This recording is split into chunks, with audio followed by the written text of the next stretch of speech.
Приветствую вас, дорогие телезрители, на канале Якутия-24 в проекте «Испытано на себе».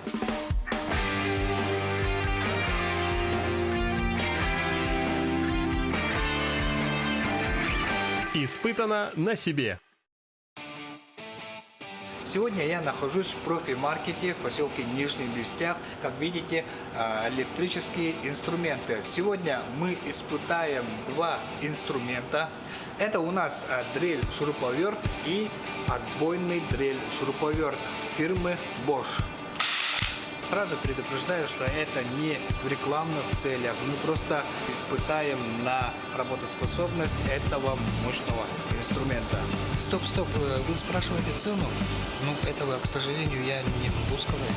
Еще раз приветствую вас на телеканале Якутия-24 в проекте «Испытано на себе». Меня зовут Артур, и мы начинаем наши испытания.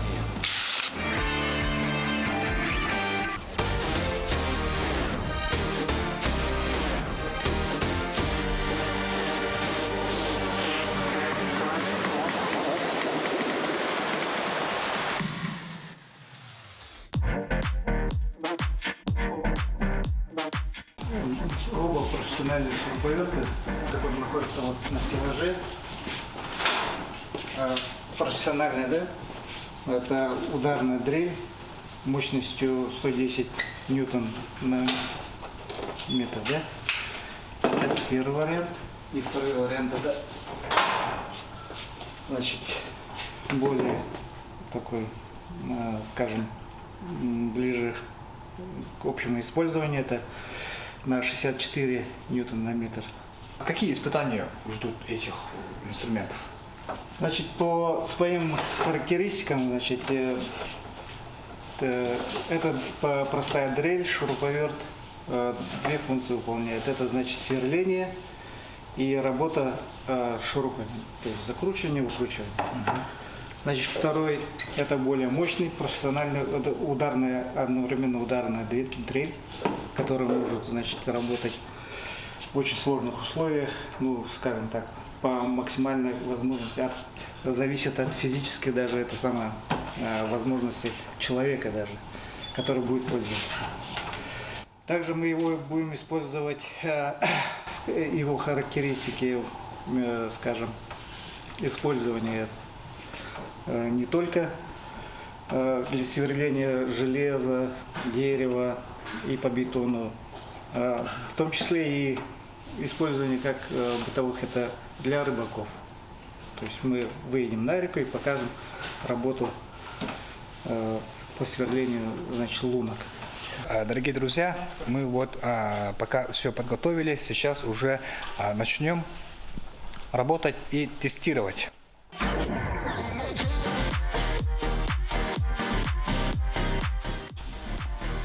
Работа по дереву. Диаметр у нас 10 сверло.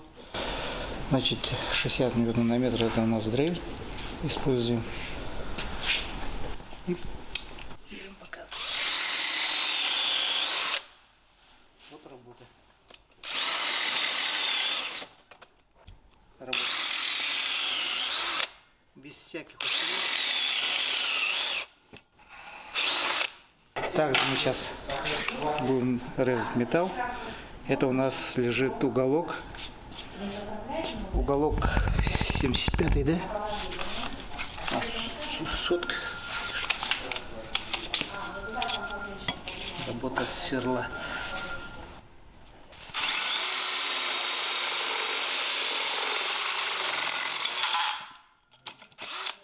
Все.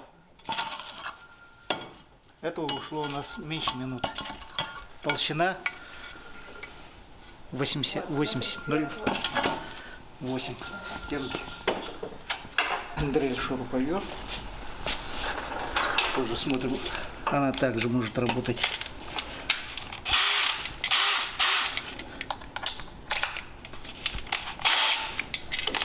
По характеристикам, конечно, это мощнее.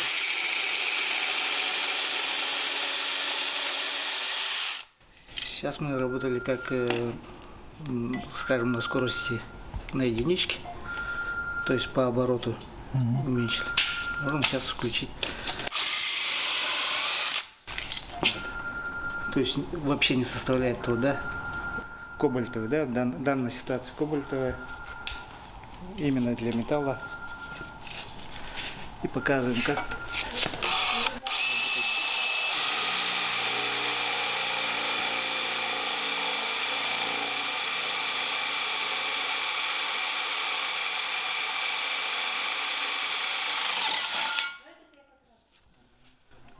Как мы видим, эта сама дрель более мощная, более оборотистая и вообще не составило труда в течение 15 секунд пробить 8-миллиметровую сталь, да? То есть у нас уголок 8-миллиметровый. Для него вообще не составляет труда пробить.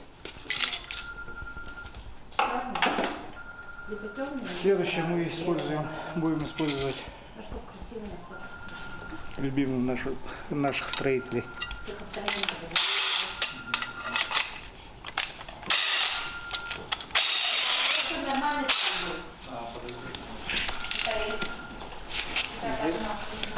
Для установки шпунтов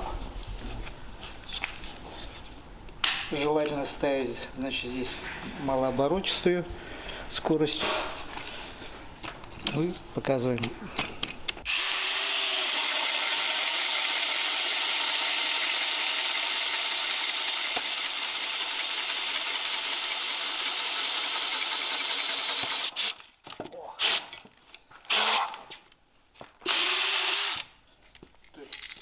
Вот работа простого шуруповерта. На малых оборотах спокойно берет. Дерево у нас лиственница. Попробую, сколько она удобна вообще пользоваться дома, в домашних условиях.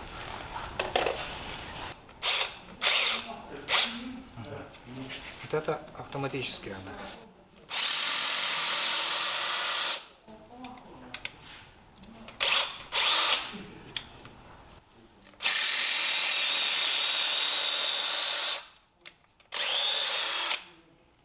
Ну, в общем, неплохо, ага. Угу. Сейчас попробуем по железу. Здесь ручка вставляется, по-моему, вручную, да, закручивается.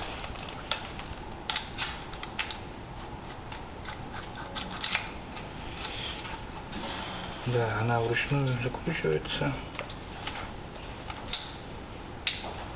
Она должна так щелкать, да? Да, до конца можно автоматическим режиме, да. Ага. Так, ну лучше попробовать сейчас засечь время, через сколько секунд она пробьет вот 80-миллиметровую металл. Так, начинаем. Так, сейчас. Скучай, да? Раз, два, три.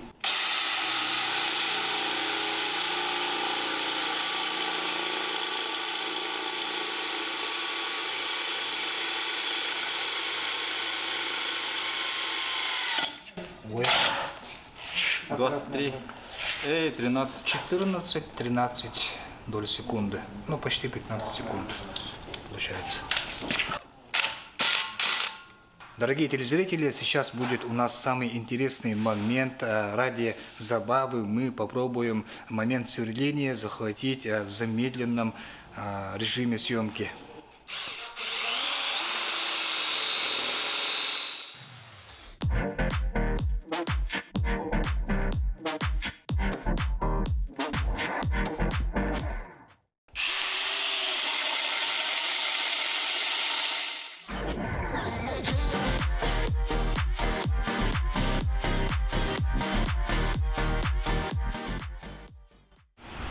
Итак, мы продолжаем тестирование нашего инструмента. Это дрель шуруповерт.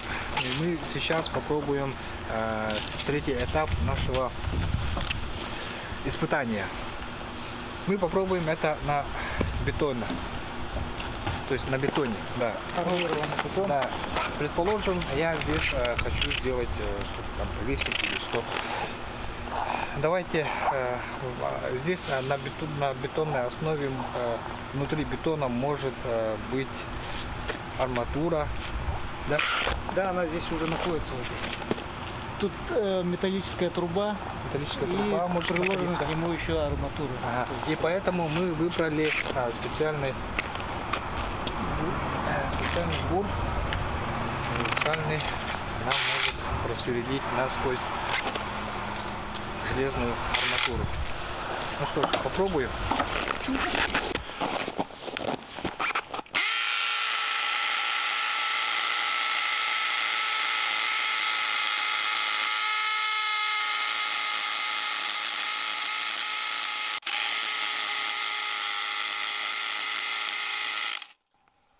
Вот, там, по-моему, на арматуре уже.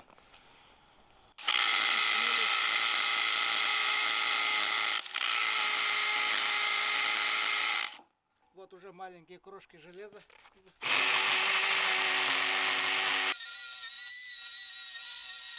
Все, пробили. В общем, вот крошки железа с бетоном. В общем, проходит как сквозь масло.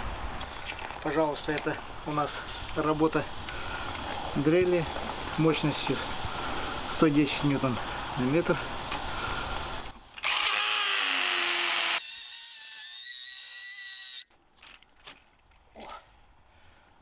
Все, прошли.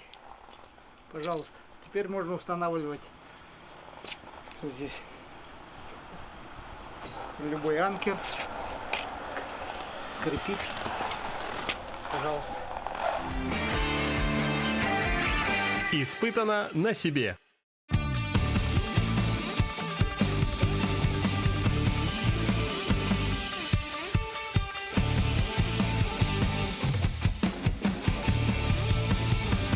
Друзья, собираемся выехать на речку, испытать дрель-шуруповерт на, то есть ледорубом. Вот Александр как раз вытащил бур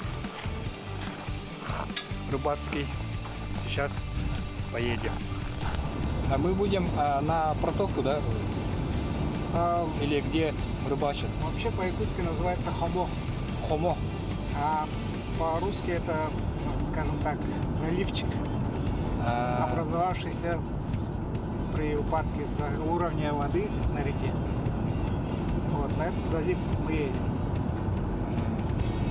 А сейчас интересно, толщина льда какая? Толщина льда варьируется от 1,30 м до 2 метров. Смотря, если открытый был лед от снега, то есть промерзание там доходит до 2 метров. А где с снегом, скажем, выпал снег и, ну, как считается, одеялом, да? Там промерзание поменьше. 1,30 м, 1,45 м. Ну, в общем, сейчас на месте приедем и посмотрим, какая толщина льда. И, естественно, мы попробуем сейчас сверлить лед.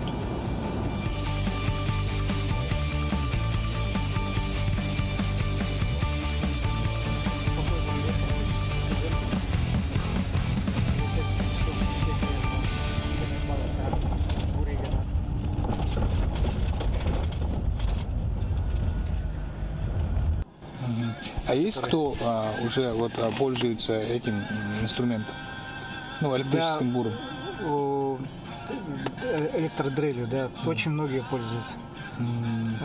Во-первых, она, скажем, трансортабельная, да, то есть в любое место ее можно положить, она компактная, то есть это не бензин, который выливается, пахнет везде, там еще что-то, да. И, во-вторых, скажем так, по характеристикам она позволяет, скажем, лунки делать до 150 диаметром, значит, бурить. Вот. То есть, думаю, я, например, пользуюсь шнеком от 100 до 130. То есть для меня это хватает. На компании это очень хорошая вещь. То есть приехали спокойно, скажем так, забурились без всякого шума. Шум для рыбалки это, во-первых, самая такая непозволительная вещь.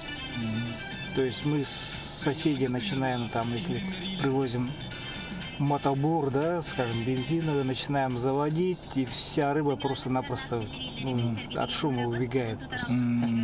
А здесь просто спокойненько сам бур. Ну, покажем сейчас, как бурит, как берет лед. Сейчас идет, пока еще считается глухозимье, хотя уже сегодня.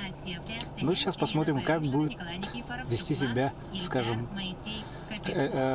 электродрель со шнеком 130 будем использовать. Да, все, идем смотреть, испытаем на себе. Значит, используем емкостный аккумулятор до 5 ампер час. Ну, соответственно, 18 вольтовый, да, подача. При этом используем, значит, редуктор понижающий 1 к 3. Используем шнек на 130. Ну, соответственно, по толщине льда выбираем, значит, удлинитель с адаптером.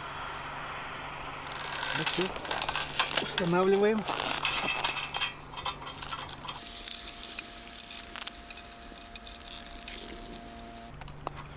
Все это заняло буквально минуту. Открываем чехол. Выбираем место. Ну, по крайней мере, сейчас не будем копать снег. Выберем для этого, скажем, уже готовый участок. Пойдем.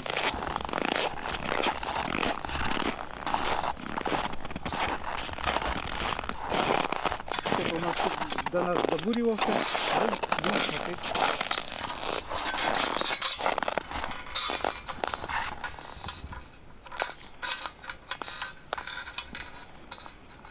Все.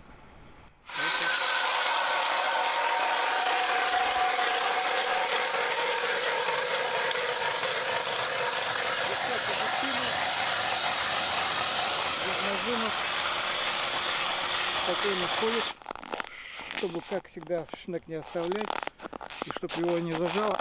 Ну, опять будем отгребать.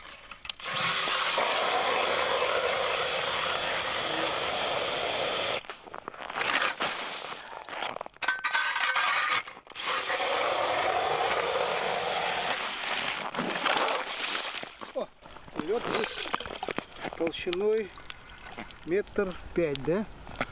Тут и того меньше. То есть нам не стоило никаких усилий для того, чтобы, скажем, воспользоваться редуктором и мощным шуруповертом пробить эту лунку. Используя емкостный аккумулятор до 5 ампер час, этот аккумулятор можно пробить где-то толщиной 1,10 м, 1,20 м, около 15 лунок спокойно. То есть это на 15 лунок хватает. При толщине 1,50 м где-то 12 лунок, 11 лунок где-то, если точнее.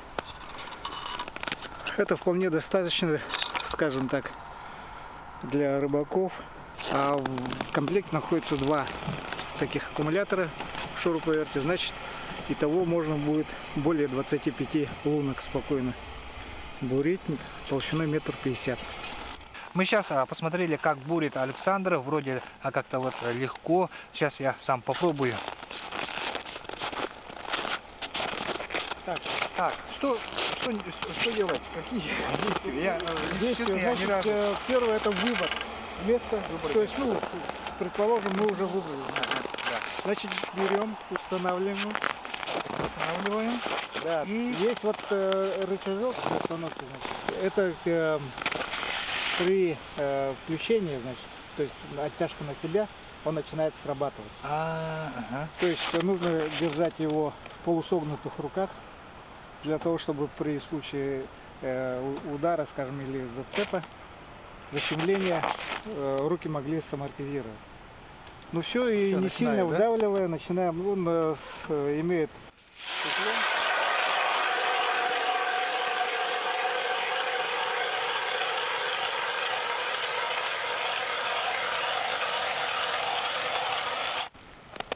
Да. Подкидываем. Да, вот так. Ага.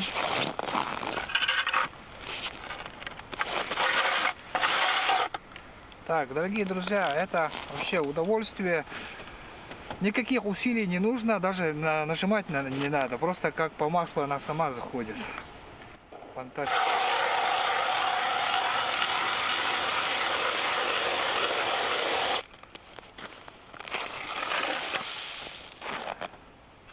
Да вы как настоящий уже рыбак. Но мы пробовали раньше такими ручными бурами. Обязательно. Ну. С чего начинается рыбалка? Да. Это отбор.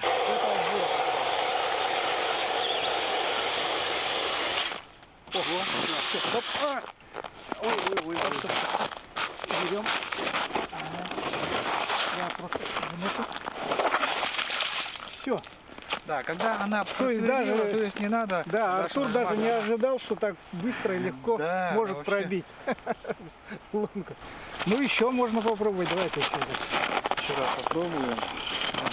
Ну, давайте, у вас есть телефон? Сейчас вот попробуем засечь время на сколько она. Ага. Секундомер поставьте ради интереса. Секундомер. Ну что? Так, ага, дорогие друзья, ну я не буду там 10-15 лунок, пока просто сейчас попробуем на время. Давай. Сколько? Давай. Так, раз, два, Нажимаем. Сколько?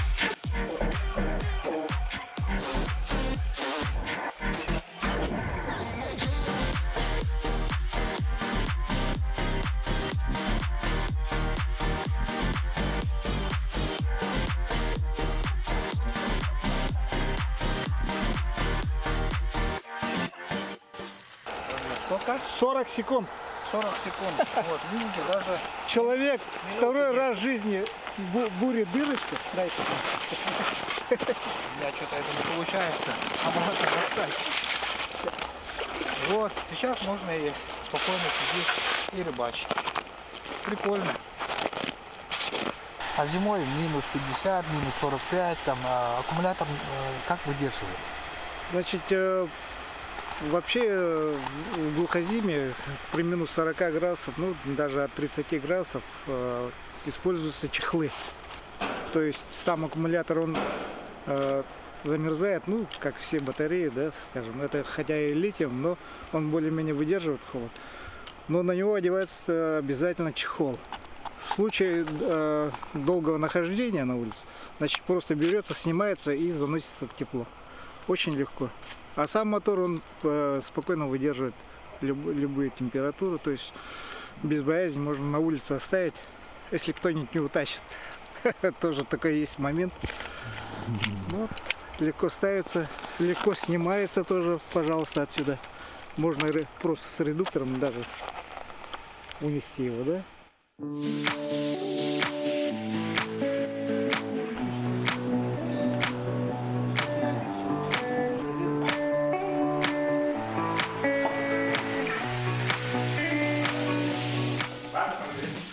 На этом, дорогие телезрители, мы завершаем наш тест-драйв над работой электрического шуруповерта дреля фирмы Bosch.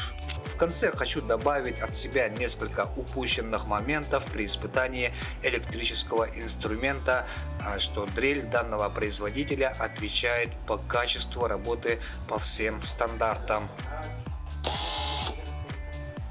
Во время эфира мы не испытали функцию выполнения дреля в качестве шуруповерта, то есть закрутить, открутить саморезы, болты и гайки, но я думаю, что с этой задачей он справится легко. Для него нужно использовать саморезы более твердого металла, так как по мощности превосходит все обычные инструменты. Универсальная ручная техника, по моим убеждениям, подойдет для строителей, так как рассчитана на долгий срок службы. Для одноразового пользования цена не бюджетная. Что ж, дорогие друзья, телезрители, с вами был я, Артур Старостин. До новых встреч!